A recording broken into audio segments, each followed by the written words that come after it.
Hello, everybody. My name is Pablo Boczkowski. I'm a faculty member at Northwestern University and director of the Center for Latinx Digital Media. Thank you so much for joining us for today's weekly virtual seminar of the Center. It is really a pleasure to have you with us. The mission of the Center is to create knowledge about digital media in Latinx and Latin American communities across the Americas. And today's speaker is a leading scholar in this space. Yonaira Rivera is an assistant professor at Rutgers School of Communication and Information. Courtney Sher, assistant professor in the Department of Communication Studies at Northwestern, will introduce Yonaira in just a minute. I'm delighted to note that today's talk is co-sponsored by the Alice Kaplan Institute for the Humanities, the Buffett Institute for Global Affairs, the Center for Global Culture and Communication, the Department of Communication Studies, the Department of Radio, Television and Film, and the Latina and Latino Studies program. Before we go to the seminar, I would like to start by acknowledging that Northwestern is a community of learners situated within a network of historical and contemporary relationships with Native American tribes, communities, parents, students, and alumni.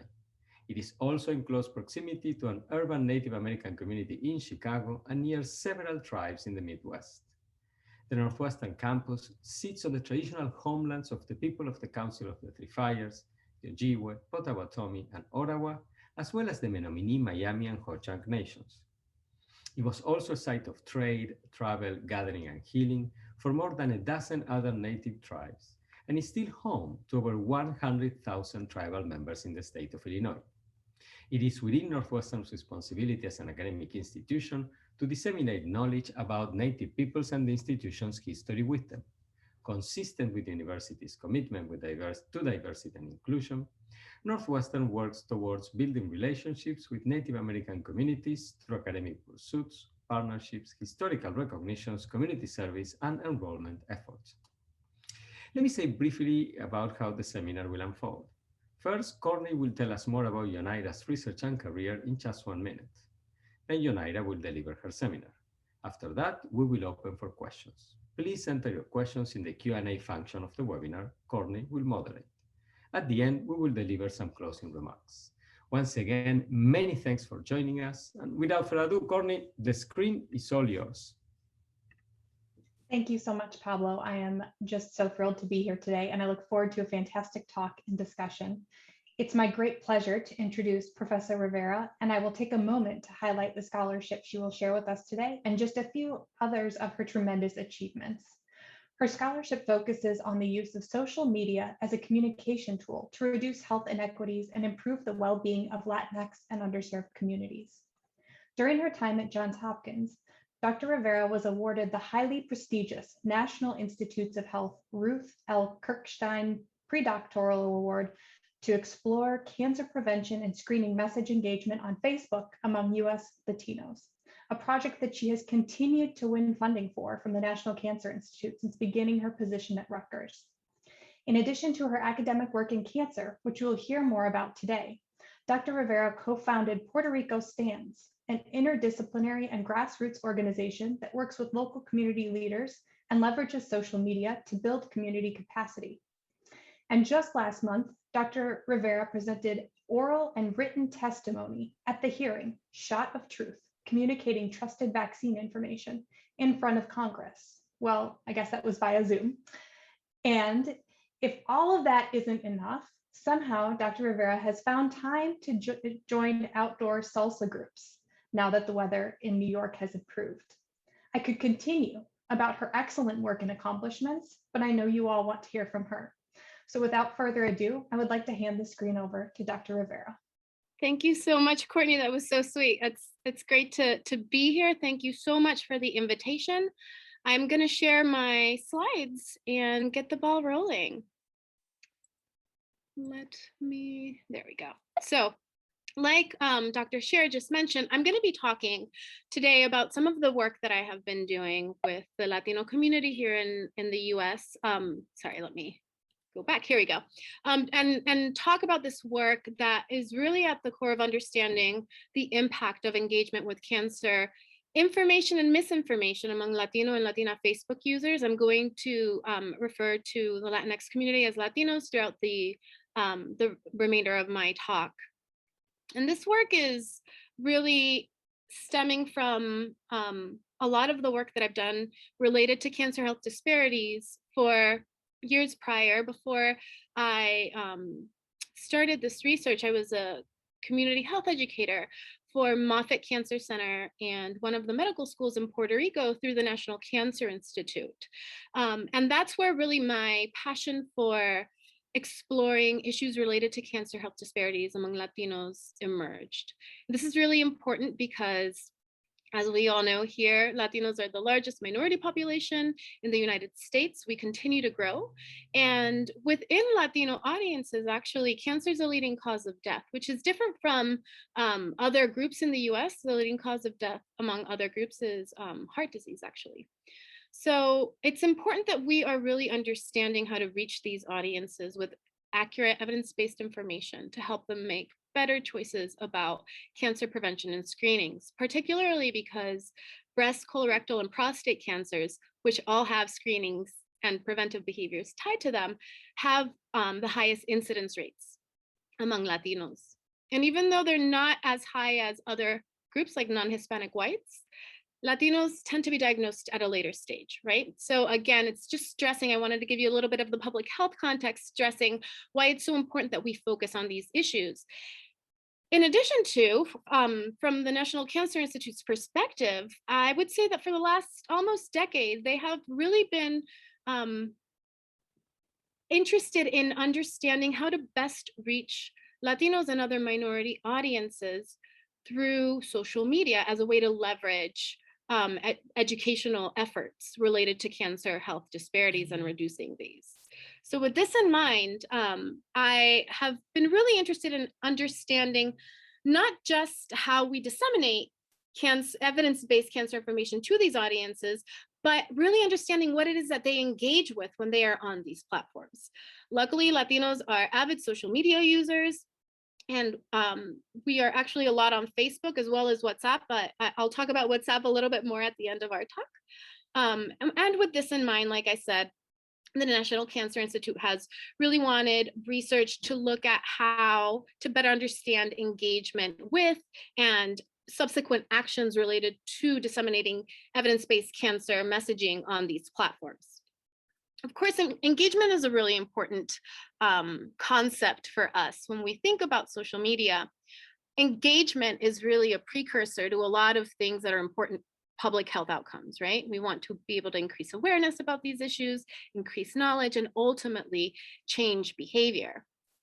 And when we are disseminating this content on social media platforms like Facebook, it's really, these tools have affordances that are really good for organizations like NCI, American Cancer Society, universities, community health educators to really deliver evidence-based content and monitor engagement through metrics within those Facebook pages or groups, etc. However, if we are to reach audiences that don't have cancer with messages related to prevention and screening, we also have to acknowledge that it's important to understand why they're on these social media platforms and whether or not they are going to be receiving the messages that we are posting if they're not following us, right? So it's important to think a little bit more outside of the box when conceptualizing engagement and how we measure those different constructs. And there's a really great model by McKay, Pete, and Quan Haas called the social media engagement model that takes into account a lot of these things. What they're basically positing is that there are different reasons why an individual is going to engage with content on different social media platforms. They pull from a lot of different theories, including uses and gratifications, but they also take into account that there are experiences that individuals have on platforms that will contribute to more or less engagement. There's the way you present yourself, who your persona is when you are online, how much you want to participate and see other people have other people see you participating on these platforms through the affordances that they offer. And then also thinking about the platform characteristics, right? On Facebook, we think of a like, a comment, a share, maybe you send a message through Facebook Messenger, and there's all these different features of the platform that allow for engagement. Again, though, this is all going to exist within a social context, and social context is very broad. And I like to always talk about, within the context of Latino audiences, the importance of cultural values. I want to preface by saying that these values are not exclusive to Latino audiences, but they are at the core of a lot of the ways that different Latino communities engage with each other. So we have concepts like familismo, right? The respect and importance of family in the way that you engage with and disseminate content and share experiences with others. That also goes hand in hand with personalismo, which really gets to these elements of respect and being personable, simpatía with friends and people in your network, which is going to also influence how people trust each other or not. And then we have other constructs like machismo and marianismo, which really get to different gender roles in the Latino community, and fatalistic ideas about cancer as well, right? So we have all of these different cultural values that also exist within this social context that we have when we're online. So one of the things that I'm very interested in understanding is how and with what kind of cancer prevention and screening information, I will call it CPSI moving forward, with what kind of CPSI do Facebook users engage with on these platforms, right? And like I said, if we have a presence as public health and health communication scholars and practitioners to educate and provide evidence-based information on platforms so people have those resources, we also have to acknowledge that a lot of people aren't on these platforms to learn about health. And not only that, but these are platforms that are, as we all know by now, full of a myriad of content, a lot of which can be misinformation. We have been exploring the concepts of misinformation on social media for a really long time, more so from a political sciences kind of perspective. So we've all been talking and are very familiar with echo chambers and the polarization that exists online. But this is also something that we have been seeing in health-related content. I would argue that this became more of a mainstream public health issue around 2018, when the anti-vaxxer community and arguments and issues related to the measles, mumps, and rubella vaccines started to gain public attention.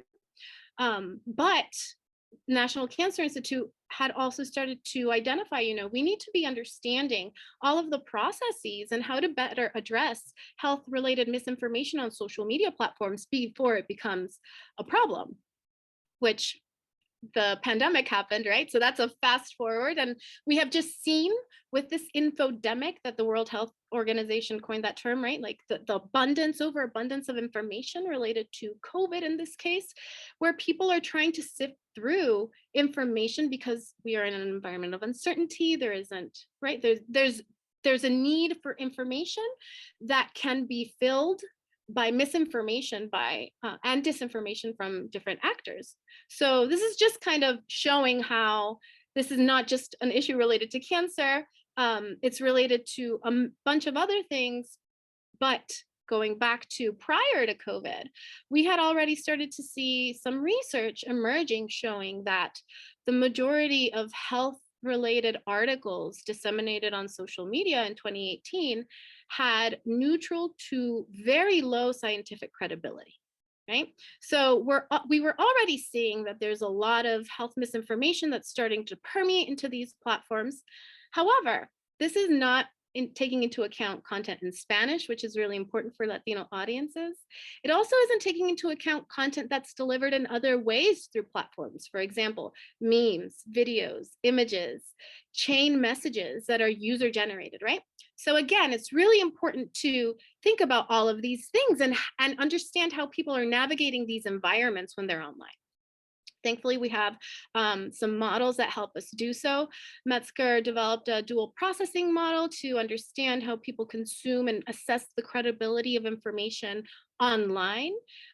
Basically, this research is showing that a lot of times people go through a heuristic or a peripheral route to make quick snap judgments on credibility because they are on platforms with limited time, and they just go off of these different heuristics and cues to make their inferences about credibility versus actually being motivated enough to search for information to corroborate that information is actually accurate.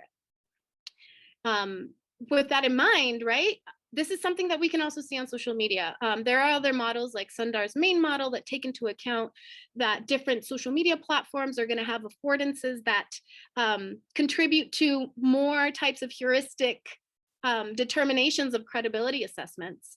And that again is going to matter from your audience, right? My audience, I am going to have content that I am going to assess either because of factors related to the message or to the source, but many times I will go off of these different cues, these different heuristics to make those determinations.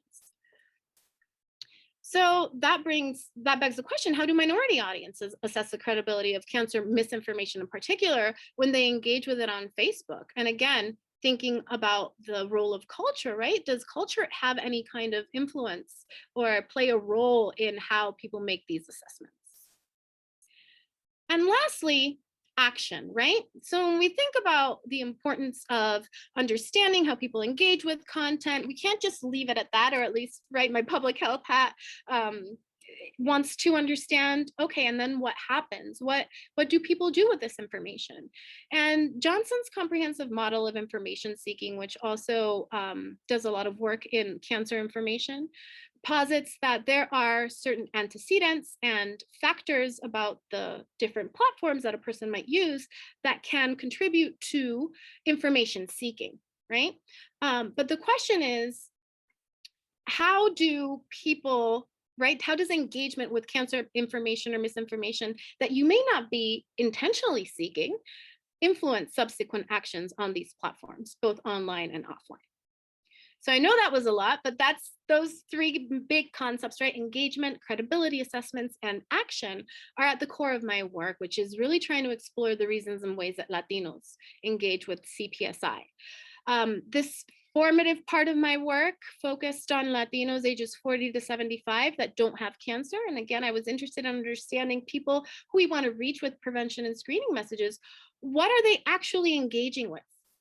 And how do they know whether or not that content is accurate?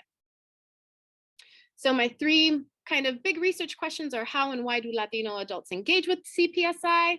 How do they assess the credibility of the information that they engage with?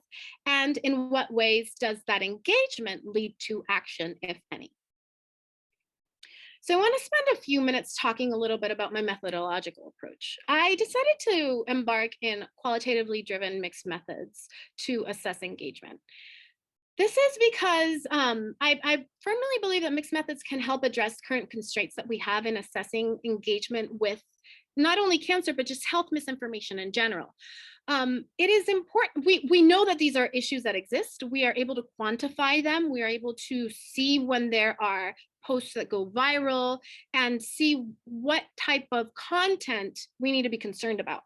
However, it's about what happens next and how people interpret it that we really have to have a better understanding of to curtail the effects that health misinformation may have in subsequent outcomes. And this is really important with topics related to cancer prevention and screening, because again, if we are to be sharing content, but people are not receiving it and instead are receiving misinformation, we need to understand what it is that is contributing to them further sharing that or making decisions based on information that isn't evidence-based. And I think that these types of methods can really assess a lot of those gaps in misinformation research that get to the why and how we fix it versus just quantifying it. And lastly, having these more in-depth qualitative conversations can really help us tease out and understand the role of culture in engagement, in credibility assessments, and in how people make decisions about subsequent actions. So this study, I developed a method called the social media content and context solicitation method. It's basically, I sat down with 20 participants, which doesn't sound like a lot, but I had over 20 hours of video recordings and 30 hours of audio to go through. So they were very rich, in-depth conversations with Latinos in Tampa. And I selected Tampa as my research site because there is a very diverse group of Latinos there, different acculturation levels, different countries, different language preferences, to really get a global understanding of what some of the issues are, to then do further research in the future that's really tailored to specific subgroups and sub-ethnicities. So the first thing that we did was sit down. It was like a 2-hour-long interview where participants first completed a survey with basic information to help contextualize the interview and how they engage with content. And then, I'll show you here, we logged onto their Facebook account and started recording the computer screen and the audio interview. So what we did is we typed in the search term cancer, and then we sorted by different features in Facebook to see the previous 12 months of cancer-related content that was posted by people and groups and pages that they follow, and then scrolled through to discuss any content that they engaged with. And when they engaged with content, we stopped and we had a very thorough conversation to talk about why they engaged with it, the role that the person or the entity or the group that they engaged with has in disseminating this kind of information, and what they did with it. Then we also refined as needed. There was a lot of content, of course, so we had some different search terms, and we wrapped up by looking at posts that they had shared related to cancer content. So like I said, this elicited a lot of data. We had not only the surveys, which I managed through Excel, but we also had tons of posts, which I de-identified, and the audio that corresponded with the posts. So I used MaxQDA as software to manage this. And if anyone has questions about these methods, I'm happy to talk about them some more later. Here are just some examples of the kind of content that we were able to elicit in these interviews. Text, videos, chain messages, and because I was recording and with the participant, if they talked about engaging with a post that had a link to an external website, we were able to go to the website and record it. So I could then do scientific credibility assessments on all of the content that they engaged with. Lastly, calculated frequencies on survey data, and I conducted a content analysis on all of the de-identified posts, as well as a thematic analysis of the interviews, and triangulated everything to understand have a global understanding of how people were engaging with content. And this is an example of a case that kind of shows all of you the richness of data that we were able to elicit in these interviews. This is an example of a 61-year-old bilingual Cuban male. In this case, this participant never liked, commented, or shared any CPSI on his profile. So if I were to approach methodologically only quantitative assessments, I wouldn't have been able to capture any of the things that he does.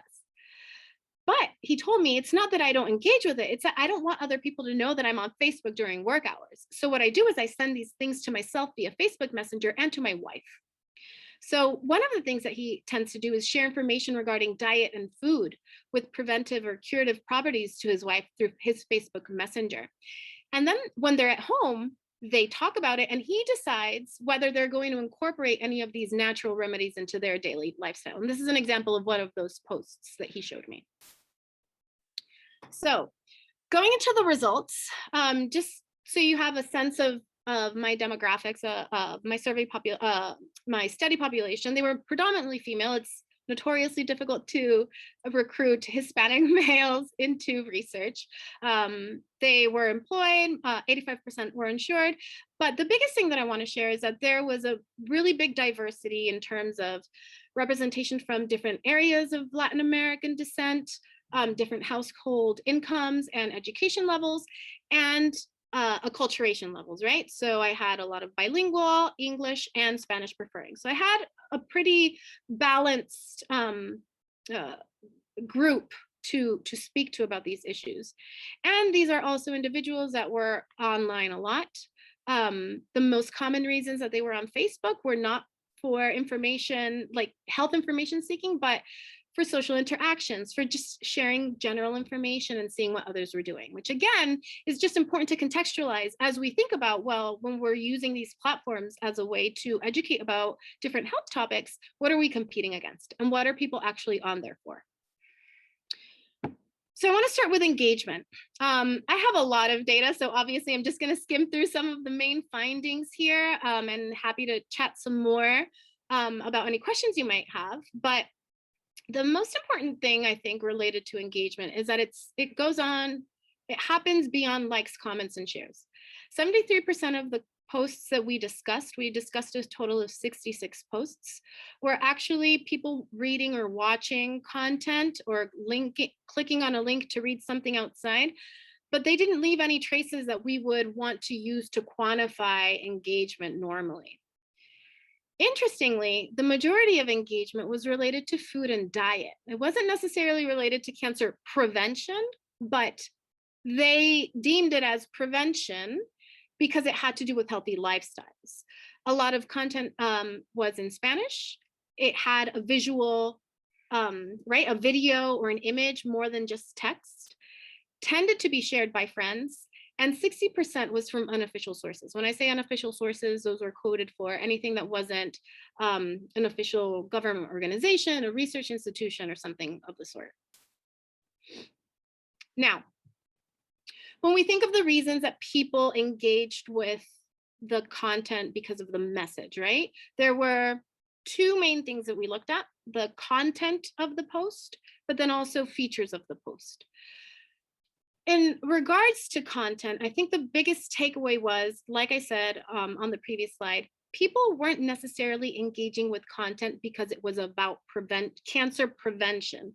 A lot of the things that they engaged with were content that actually said, drink this, juice and it'll cure cancer. But when people talked about it back to me, we're like, well, this is really general eating, like being healthy, general prevention things, and I'm interested in those things generally, so I want to read about it when I see it on Facebook. None of the reasons why people engaged with content were really because they were looking to engage with cancer prevention or screening information, right? So there were these other reasons.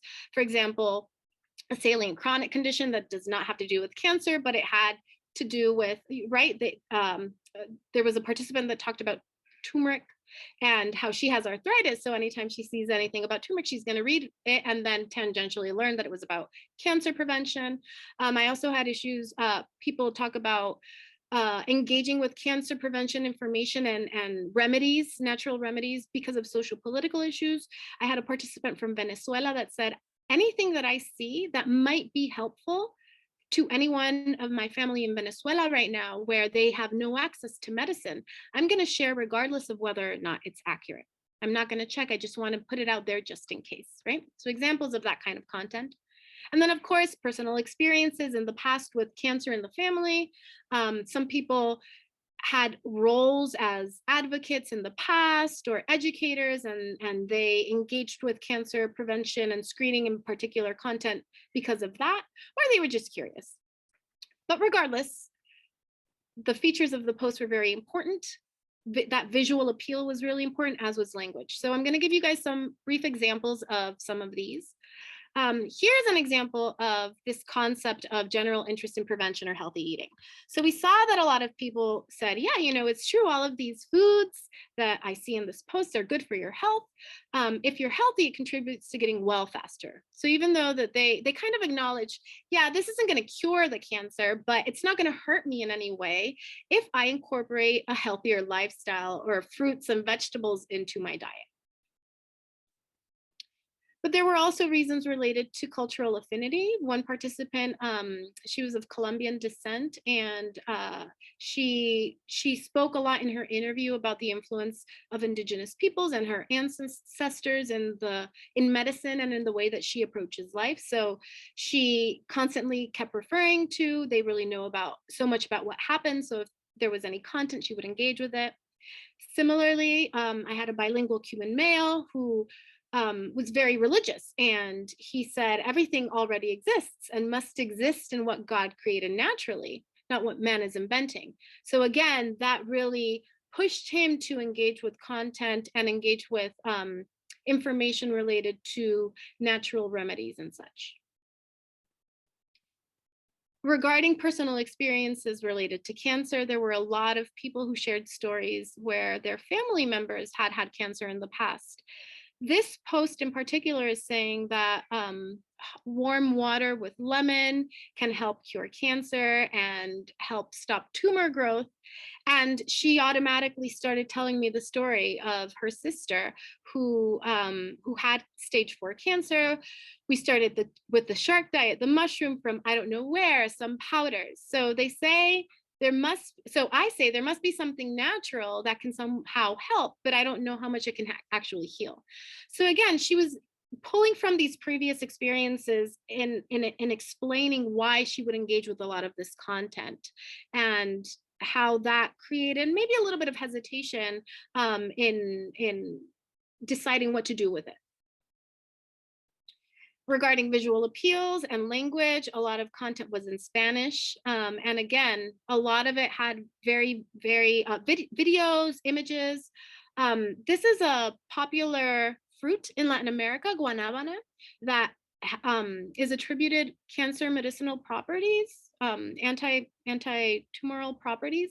And a lot of participants actually talked about engaging with this post, in part because it reminded them of home, and they had heard about these different types of fruit in the past, so it resonated and it made sense to them. Now, regardless of the content, there were reasons people engaged with content because of the source. And at times, these were just as, if not more important than the content itself. We know that source credibility is a huge factor in why people trust information, and that was not different in my study. People engaged with different sources because they perceived that they had topical expertise or authority. Some of them had interpersonal relationships that were very important. Again, getting back to those concepts of familismo and personalismo in the way that Latinos interact with their friends and family. And then there were also sources that identified with aligned with their identity. So I have an example of all three of these. There's a Venezuelan community activist in Tampa who emerged in multiple interviews as someone in the community that people listen to. I had one participant say people in the community listen to him because he's in everything. The truth is that he's very efficient, very collaborative, and proactive. And another person said he calls everyone and he goes where the people are and everyone receives him, right? So this particular participant was very involved in cancer prevention and screening efforts in the Tampa community because his father had cancer, and he's just very present and has multiple WhatsApp groups and multiple Facebook groups to deliver information to different Latinos in the community. So he's already established this really important presence that people rely on. So I know that was a lot regarding engagement, but now I want to move into credibility assessments. And I think this was some of the more interesting findings from the work. When I looked at the scientific credibility of the posts that people engaged with, the vast majority had neutral to low and very low scientific credibility. This is an example of a post that had high scientific credibility based on, I use the same rubric that the study that I mentioned at the beginning of the talk from Health Feedback. They have a framework that's really robust to assess credibility. So this is very credible. It has its sources. You know where you can go to get more information.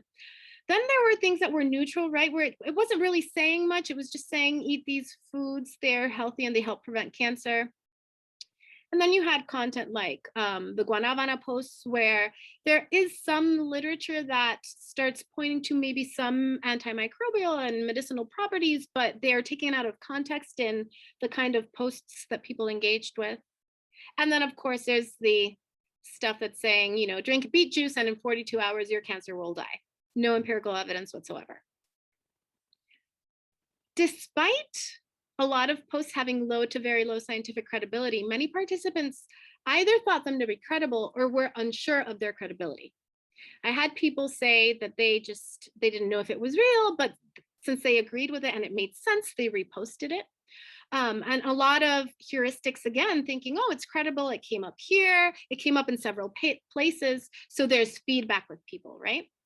And even though some people were able to describe to me the process that they used to verify content externally, a lot didn't know or didn't know how to verify content online, which is very important as we think about efforts moving forward to curtail misinformation from being disseminated. I think the most important insights from this part of the work is that culture undoubtedly influences how people interpret the different information that they consume through heuristics and external cues. So yes, people used visual cues like, oh, this has a lot of likes. Oh, I recognize this logo, this name.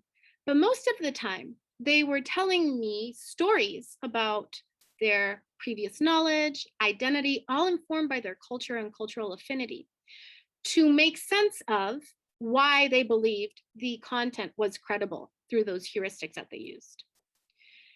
The 4 different identity-related, culturally relevant interpretations that I found in my work was a connection to their culture, right? Their cultural background, affinity, etc.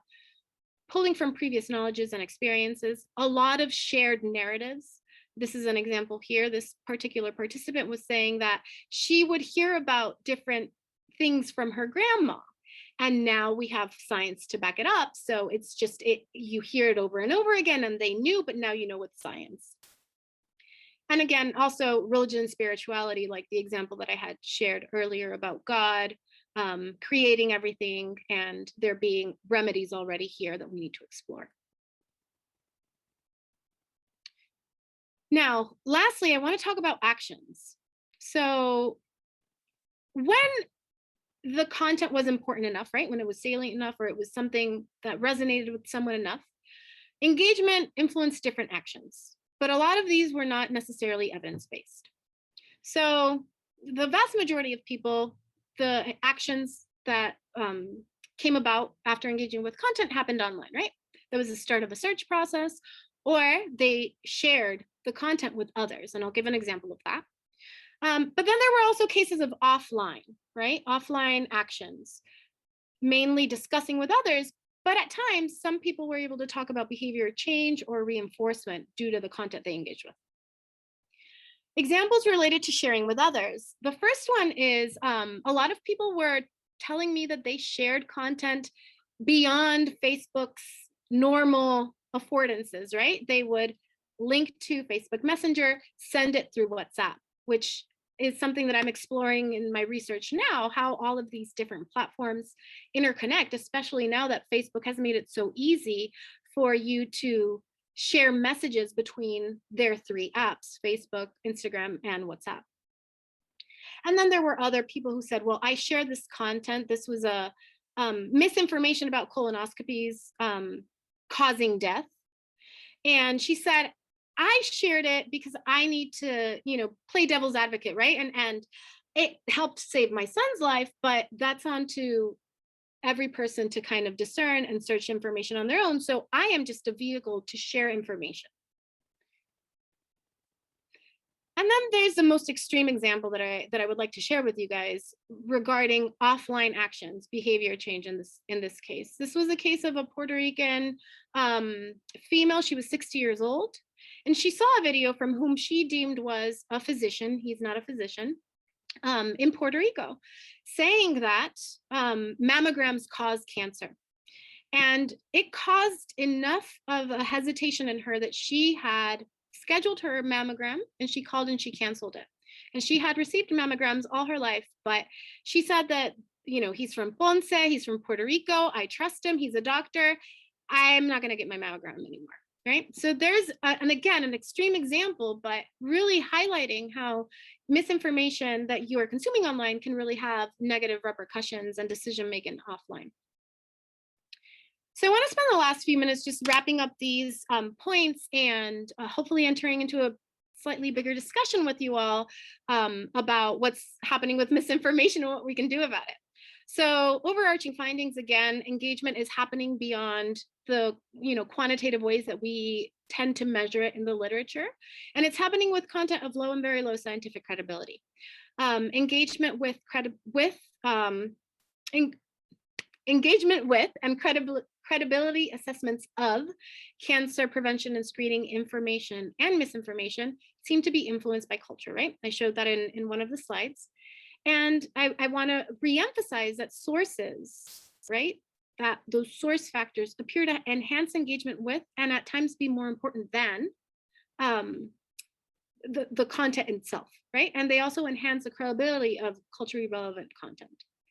And lastly, importantly, engagement with information and misinformation may lead to potentially harmful actions that are not always evidence-based. So again, this just recapping some of the things that I found in this work prior to what we know about COVID now and the ramifications of COVID-related misinformation in society.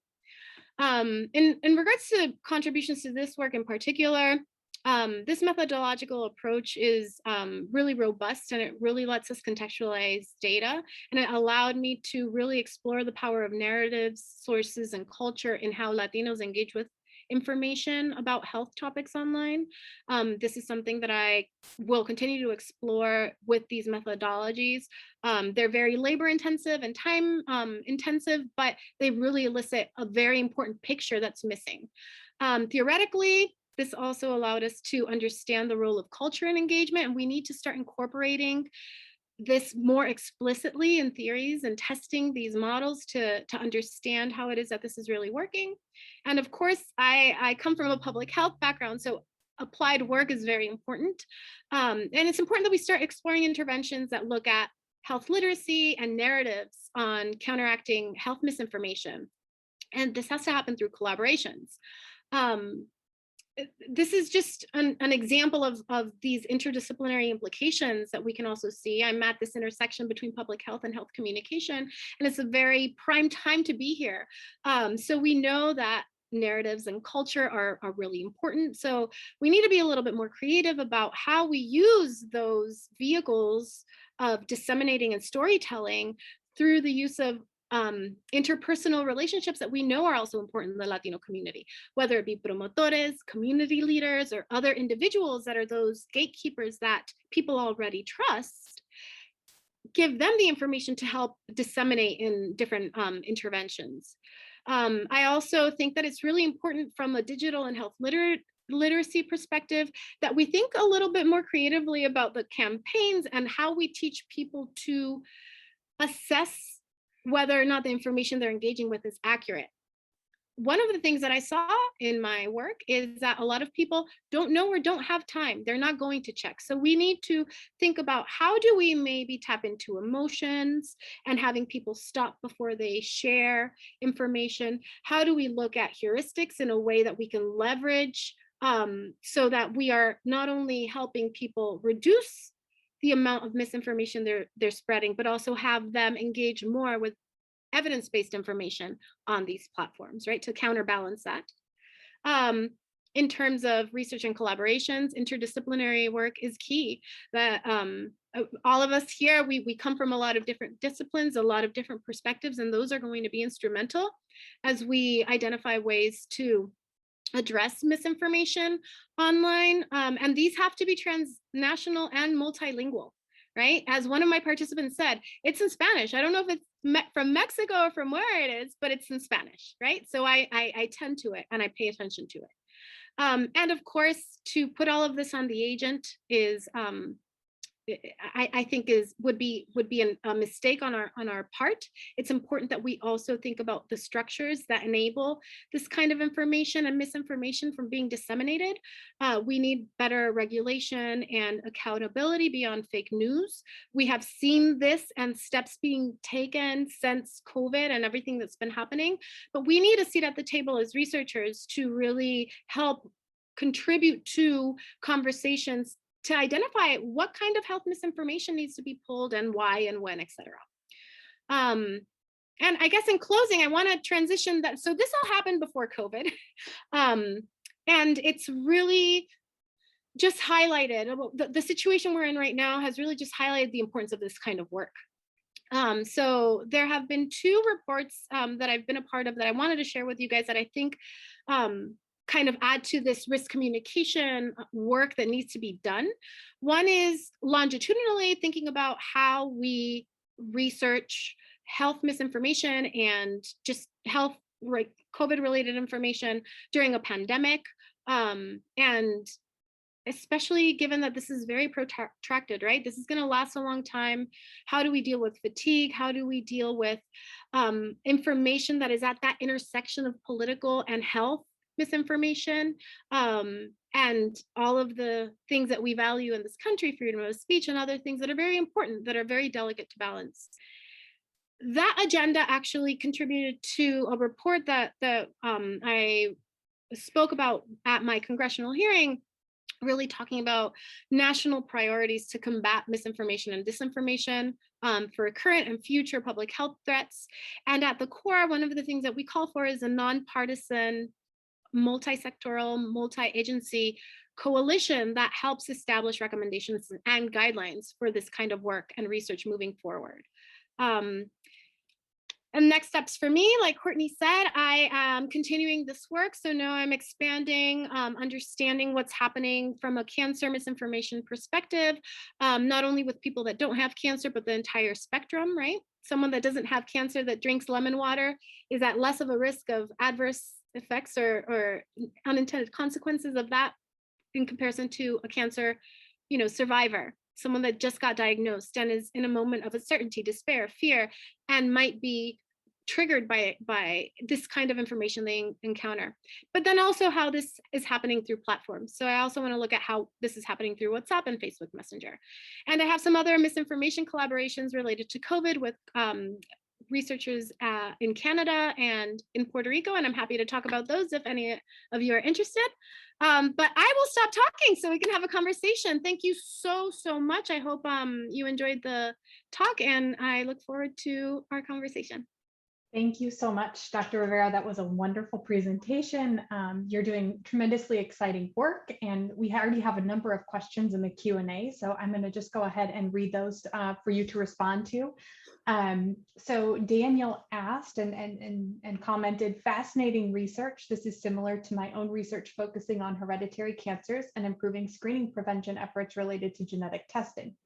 I'm curious how you see mass media's role, like larger news organizations like Univision or Telemundo, in educating or disseminating information in these Spanish-speaking communities. Do you see them as key stakeholders in improving cancer screening and prevention efforts as creators of this content? And how can we work with them to improve coverage that conveys correct information, especially as being shared by digital intermediaries like social media and Facebook? That's a great question. We actually had a really robust conversation about that at the hearing. I think that these are very important stakeholders, right?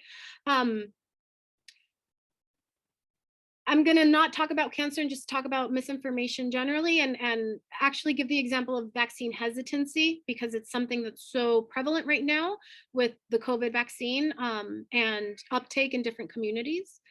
And health misinformation on social media is only one part of the problem, right? So addressing how to better disseminate information on social media platforms gets to a piece of the bigger puzzle. We need as much information as possible from as many places as possible, reinforcing different types of health messages that we are trying to promote within different audiences. TV is still a very important source of information for a lot of people, so we cannot disregard that. That's more of this top-down approach. I believe that we need that in addition to bottom-up approaches that also leverage community partners and community leaderships that are already trusted within communities to help not just disseminate accurate information, but help with structural barriers that might be impeding why people don't do something. Within the Latino community, it's not necessarily that people don't want to get the vaccine, it's that they don't have access to it, they don't know where to get it, they have other fears related to immigration, related to other things. And that's where multiple stakeholders can really assist in making sure that people have accurate information, no matter where they're going to get it. But that's being bolstered by trusted sources within their own community, and that's going to be regional, right? So that's a great question. We can't hear you. I'm muted, sorry about that. You'd think I'd learn by now. The second question that Daniel had was about the creators of the content, especially in these posts that you found. He noted that it looked a bit all over the place with the examples, and mentioned that it seems that making this culturally relevant via the cultural factors succeed in engaging with these groups. Is that generally what you've seen with the more anonymous posts? Yeah, and a lot of them did kind of go towards those very visual, like stories, narratives. I didn't see anything that we don't already know. We know that misinformation is going to tap into personal stories. We know that narratives are a great way to convey a message with low engagement, right? Because people, and think about where we are, right? We're looking at social media. So none of the people that I spoke to were on social media because that is a lie. One person, her son had cancer. So she took it upon herself to create mommy cancer groups to disseminate cancer information, even if it wasn't evidence-based, to other mothers in Spanish, because that information wasn't accessible to them in other situations. But outside of that particular case, everyone else was just scrolling to see other things. And what's going to stop and make you grab your attention, right? It's going to be that, like, look at this, the red font, the sensationalist title, things that we know work, right?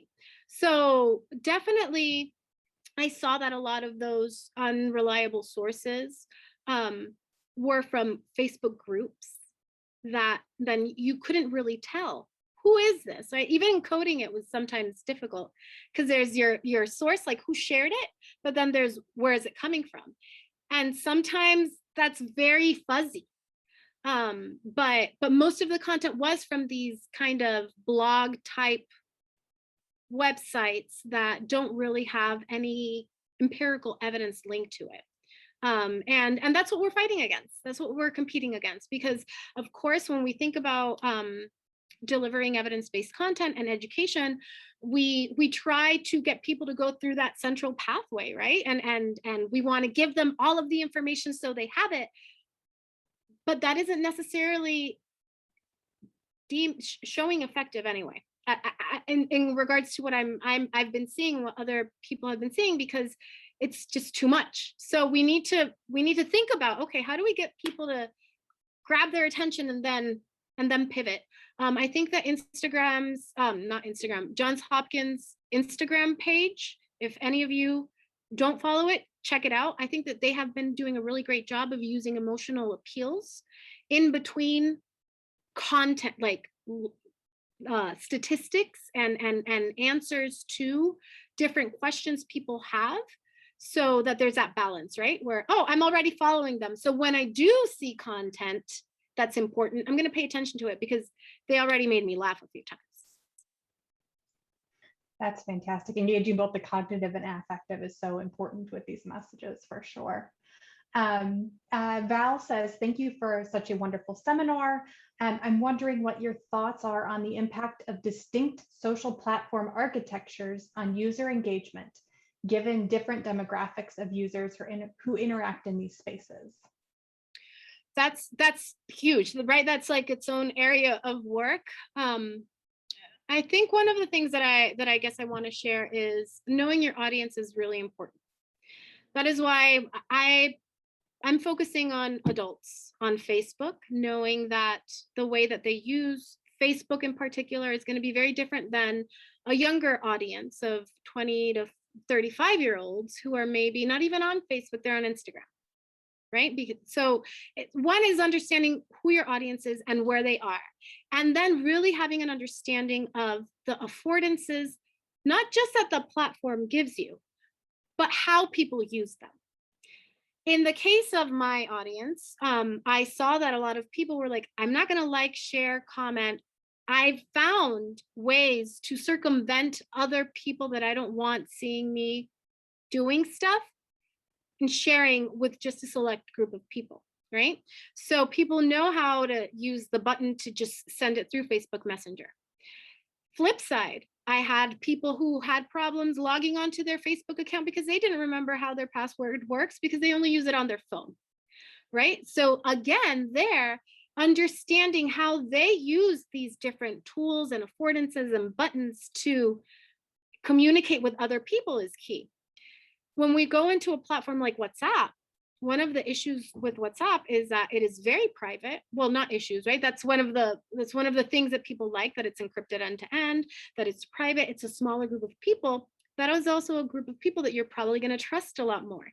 So if misinformation is being shared easily, because it's a very easy interface on these platforms, people might not even think to verify it anywhere, which this happened a lot with COVID.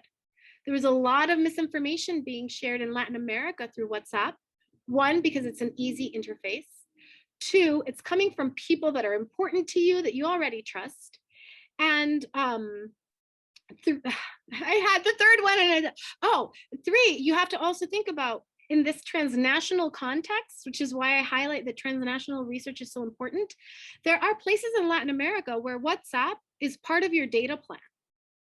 So that's your main source of information, is what people are sharing through there.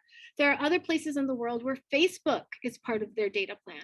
So people get their content mainly through these two interfaces without necessarily then going to verify or check because they don't know how to, right?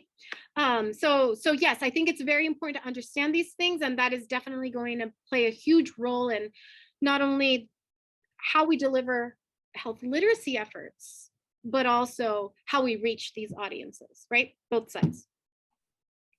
Excellent. Thank you so much. And very important to understand the context for sure and the affordances of these different platforms. Will asks, or says, thank you for the fantastic talk, and asks the question that I have, and you only have about 2 minutes to answer, so good luck. Can you talk more about your experiences with the elicitation method? It seems like a very powerful way to analyze what participants actually see in their Facebook pages. And were there any surprises in doing so? And do you have any advice for researchers considering this method? And again, we have about two minutes for you to answer that.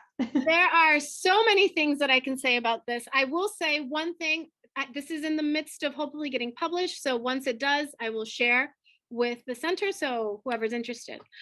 It was very messy. I think that's the biggest thing, was that it was very messy. I was like, okay, I'm going to sit with people and we're going to be navigating through what they really see, which I think is so important. So it took a lot of playing around with the interface and just me familiarizing myself with what the capabilities of Facebook, understanding the ethical side of things and making sure that my participants knew exactly what I was accessing, what I could see, what I couldn't see, how I was going to de-identify things, because I was essentially looking at secondary data, right? Because other people were sharing stuff that emerged on their Facebook account. But the biggest thing that I was able to, that I loved about using this approach was, not only did I get that one-on-one with people to establish that rapport and understand where they were coming from, but I saw the intersection of politics and science so well. I had one participant that I didn't speak about because he didn't engage with anything in the past, but when we were looking through content, he would stop and talk to me about what he thought about certain things. And one of the things that he said was, there was a post about e-cigarettes that was shared by, there was a post about vaccines, cancer vaccines, shared by Fox News. He loved it, Then there was a post about e-cigarettes and the harms that they cause in adolescents, shared by MSNBC. And he said, when I asked him about the source, he's like, well, I would have to vet this myself, because anything that isn't Fox, I don't trust. This was probably research funded by George Soros and the Democrats. So I need to make sure that this is accurate before I receive it, right? So this is a neutral news agency yet we're having a conversation that really spans beyond health. And I think maybe now this isn't that bad to hear because we've seen what's happened with COVID. But we really need to understand how all of these things work together. These types of methods let us look at that intersectionality of work and not just think about things in a comm silo, in a public health silo, in a, political science silo, in a digital media silo. We need to be having a broader perspective. Thank you so much. And I'm going to hand it back over to Pablo before we all get kicked out. No. I will not dream of kicking anybody out, but we do have to close. So thank you, Yonaira. This was absolutely fantastic. I'm blown away. I have lots of messages on my WhatsApp group with the organizers of the centers. We're all raving about this. And thank you, Courtney, for great moderation. Thank you to the audience for great questions. And I hope everybody has a great rest of your days. And I invite people to join us again next Thursday for the next seminar of the Center for Latinx Digital Media. Thank you so much for having me.